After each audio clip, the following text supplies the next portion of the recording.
আসসালামু আলাইকুম রহমতুল্লাহ। আজকের আলোচনার বিষয় হচ্ছে হোমিও ঔষধ অ্যাকোনাইট নেফেলাস। অ্যাকোনাইট নেফেলাস ঔষধের উৎস হচ্ছে উদ্ভিজ। এর কাতরতা হচ্ছে শীতকাতর।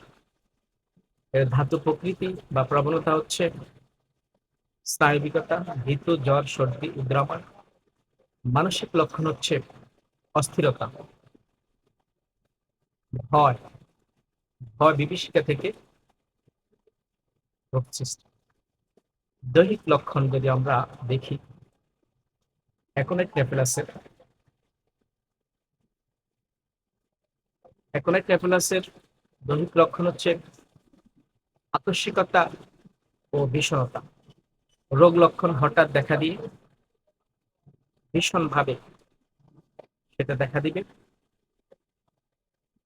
ভীষণভাবে কষ্ট দিবে।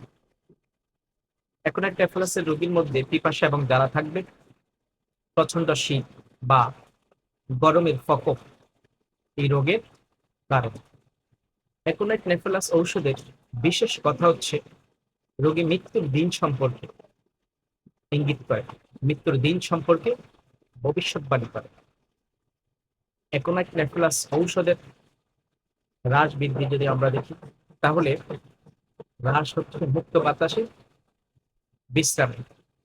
আর এই অ্যাকোনাইট নেফেলাসের রোগীর বৃদ্ধি হচ্ছে রাত্রে গান বাজনা, ধূমপান। এর ক্রিয়া হচ্ছে 48 ঘন্টা হইতে 6 দিন।